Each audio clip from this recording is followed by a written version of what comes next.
में हम लोगों ने क्या पढ़ा था कि विस्थापन क्या है, उसके बाद में वेग क्या है और त्वरण क्या है। ये तीन आपकी भौतिकी राशियों को हम लोगों ने पढ़ लिया था। आज हम पढ़ने वाले हैं आपका दूरी। दूरी पढ़ेंगे, डिस्टेंस, तो दूरी।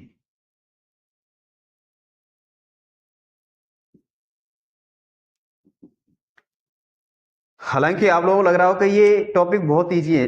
टॉपिक तो इजी है लेकिन इनका काम बहुत बड़ा है, ठीक है ना। तो डिस्टेंस किसे कहते हैं, दूरी?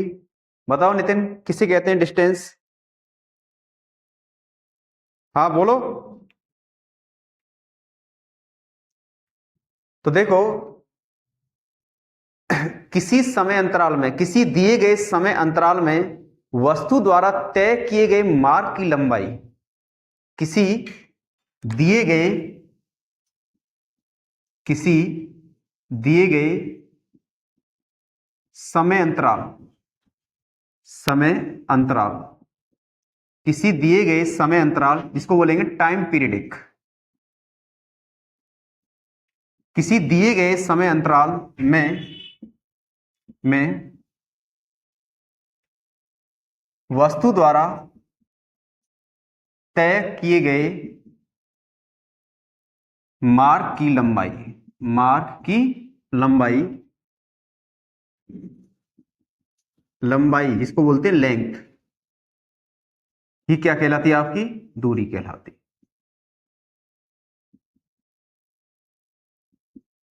ठीक है ना। तो दूरी किसे कहेंगे? किसी दिए गए समय अंतराल, जैसे टाइम पीरियड में, जैसे मैं यहां से मैं इस क्लास में यहां से चलना स्टार्ट करता हूं और वहां तक पहुंचता हूं तुम्हारी पिछली लास्ट की क्लास के एंड तक, तो एक समय फिक्स कर देता हूं, भाई 1 सेकंड में मुझे पहुंचना है। तो बस क्या हुआ, किसी दिए गए समय अंतराल में मैं वस्तु द्वारा तय किए गए मार्ग की लंबाई क्या कहलाती है? आपकी दूरी कहलाती है। दूरी जो होती है इसे डी से क्या करते हैं, व्यक्त करते हैं, करते नहीं करते? और यूनिट क्या होती है इसकी?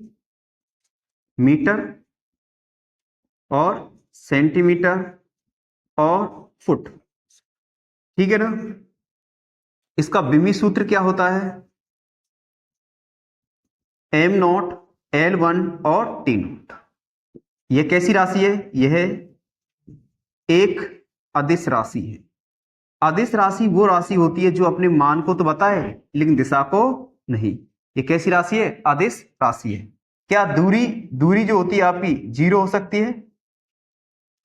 बताओ, दूरी कैसी हो सकती है? पॉजिटिव हो सकती है, और क्या हो सकती है? नेगेटिव हो सकती है, और जीरो भी हो सकती है। तो क्या हो सकती है? धनात्मक हो सकती है, क्या हो सकती है? ऋणात्मक हो सकती है, और क्या हो सकती है? जीरो हो सकती है। तो यह है आपकी दूरी से जानकारी, ठीक है ना। और क्या है? और भी इसके हम बहुत सारे फॉर्मूला है बना सकते हैं। एक होता है, आपको पता है, चाल बराबर दूरी बटे समय। तो दूरी बराबर क्या होगा? चाल इंटू समय।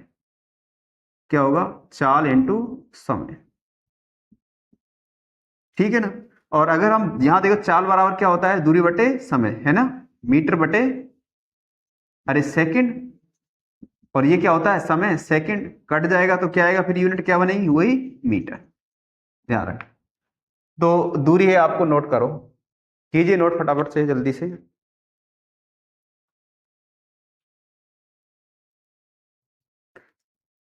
यहां मैंने अभी आपको बताया कि दूरी धनात्मक हो सकती है, ऋणात्मक हो सकती है। क्या दूरी जीरो हो सकती है?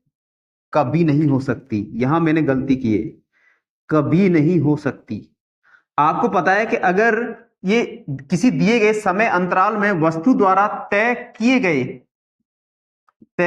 गए मार्ग की लंबाई, अगर एक समय अंतराल है ही नहीं और वस्तु का मार्ग की लंबाई है ही नहीं, तो क्या दूरी बनेगी? नहीं ना। तो कभी भी ध्यान रख लेना, दूरी कभी जीरो नहीं हो सकती, इसको थोड़ा ध्यान रखना है, ठीक है ना।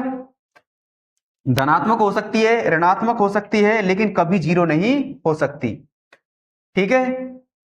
विमी सूत्र में लिखाई दिया सब कुछ यहां पर, ठीक है। अब आगे का हम पढ़ते हैं, हम चाल डालो, स्पीड। स्पीड, चाल को हम क्या बोलने वाले हैं? स्पीड। बताओ, चाल किसे कहते हैं? दूरी तथा समय का अनुपात, समय का अनुपात ही क्या कहलाता है आपका? चाल कहलाता है।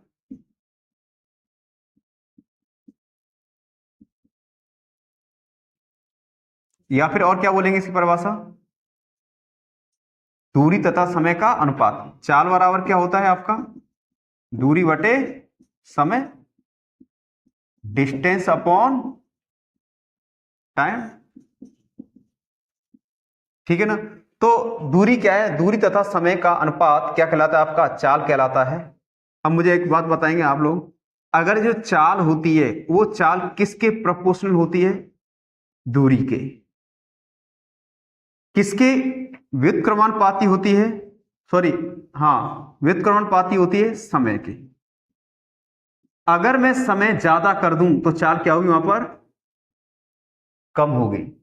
जैसे मान चलो मैं ही यहां से लेकर वहां तक चल रहा हूं और अगर मैं कह देता हूं मेरे पास समय बहुत ज्यादा है तो मैं क्या कर दूंगा? अपनी चाल कम। और अगर समय कम कर दूं तो चाल क्या होगी? वहां पर तीव्र होगी। तो ध्यान रख लेना, स्पीड जो होती है टाइम के क्या होती है? जस्ट विलोमानुपाती, या फिर बोल सकते हैं रेसिप्रोकल होती है। अगर समय ज्यादा बढ़ता है कहीं भी तो चाल डेफिनेटली क्या होगी? वहां पर कम होगी।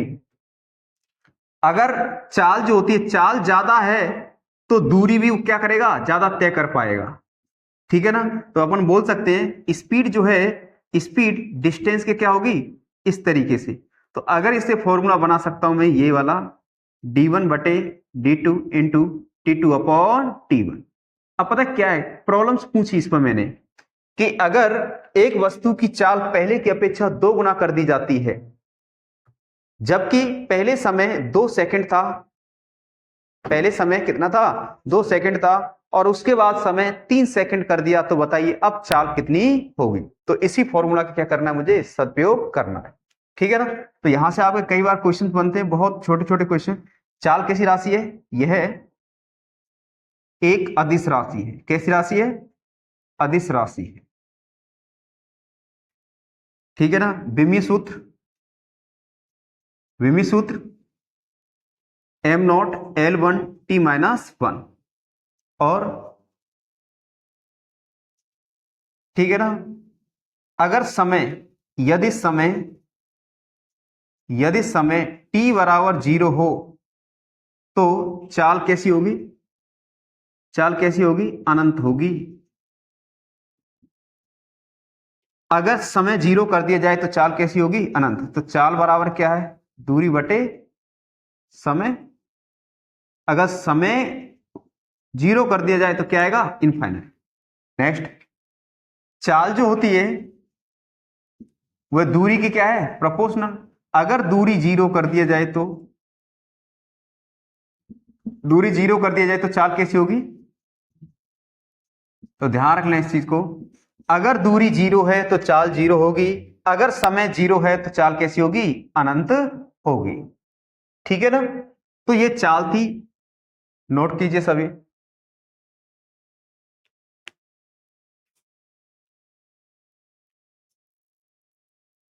एक सवाल मैं यहां दे रहा हूं आपको, नोट करना है उसको। वह कौन सी राशि है, वह कौन सी राशि है, राशि है जो जो सदिश व अदिश हैं, सदिश व अदिश हैं, लेकिन उनका विमीय सूत्र समान होता है। उनका विमीय सूत्र समान होता है। कैसा होता है? समान होता है। ए, चाल, वेग, वी, त्वरण, वेग। सी, चाल, दूरी। और डी, विद्युत धारा व त्वरण। तो इस सवाल को भी नोट करना है। बताइए इसमें आंसर कौन सा होगा? वह कौन सी राशि है जो सदिश व अदिश है लेकिन उनका विमीय सूत्र क्या है? समान होता है। तो क्या है राइट आंसर यहां पर? चाल व वेग। वेरी गुड, बिल्कुल सही राइट आंसर आपका चाल वेग, क्योंकि वेग क्या है? आपकी सदिश राशि है और चाल क्या है? आपकी अदिश राशि है। अब आपको पता है इसका भी मात्रक क्या होता है, मीटर पर सेकंड, इसका भी क्या होता है, मीटर पर सेकंड। तो जब मात्रक दोनों के समान है तो वहां पर विमीय सूत्र भी क्या होगा, सेम होने वाला है। कर लिया नोट, कीजिए नोट। इसके बाद लेते हैं हम लोग बल। क्या लेंगे, बल। बल को क्या बोले हम, फोर्स। बताओ बल किसे कहते हैं। देखो फोर्स एक ऐसा शब्द है जो आम डेली रूटीन में यूजेबल है। तो क्या कहेंगे, किसी पिंड की गति को बनाए रखने या उसको धकेलने या आगे उसको खिसकाने में अपना योगदान देती, उसे क्या कहता कहा जाता है, बल कहा जाता है। तो ऐसी प्रक्रिया जो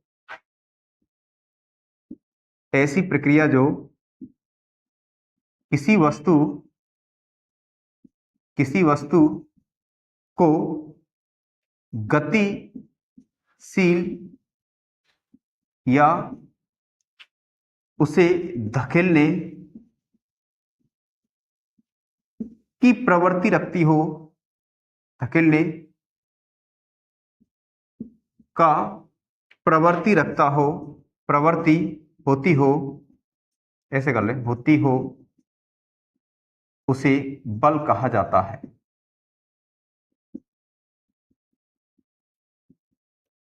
ऐसी प्रक्रिया जिसमें किसी वस्तु को, ऐसे कर ले, ऐसी प्रक्रिया जिसमें किसी वस्तु को गतिशील या उसे धकेलने की प्रवृत्ति होती है, उसे बल कहा जाता है। ठीक है ना। इसे F से व्यक्त करते हैं। किसे व्यक्त करते हैं, F से व्यक्त करते हैं। और अगर इसकी परिभाषा देखी जाए तो वो और कैसे बोल सकते हैं अपन, कैसे अपन, द्रव्यमान तथा त्वरण का अनुपात, गुणनफल का गुणनफल बल कहलाता है, बल कहलाता है। तो द्रव्यमान तथा त्वरण का गुणनफल क्या कहलाता है, बल कहलाता है। F बराबर ma, ये क्या है आपका द्रव्यमान, ये क्या है आपका त्वरण। ठीक है ना। तो ये भी परिभाषा बनी। अब F बराबर ma जो फॉर्मूला है, ये फॉर्मूला अभी जो लिया है आप लोगों ने, ये फॉर्मूला कहां से पैदा हुआ है, कहां से है, न्यूटन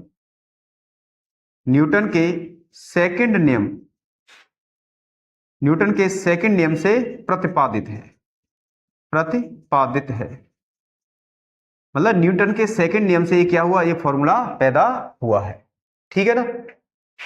अब आती इसकी यूनिट, क्या होगी यूनिट, एक है इसकी न्यूटन SI में, और क्या होता है डाइन।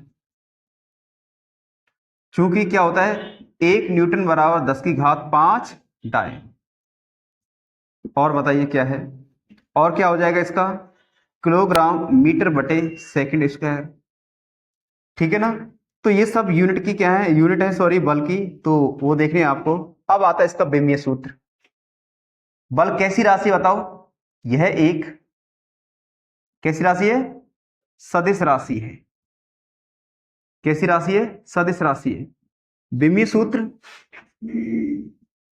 इसका विमीय सूत्र जो होगा वो क्या होगा, m1L1T-2, ये इसका विमीय सूत्र बनेगा।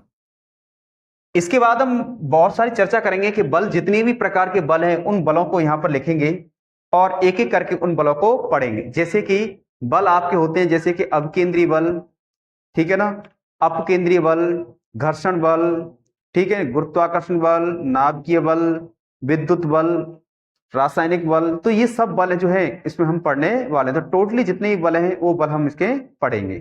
ठीक है ना। तो ये तो हो गई आपकी, ये होगी CGS में, है ना। और एक और है पॉन्डल, ये आपका FPS।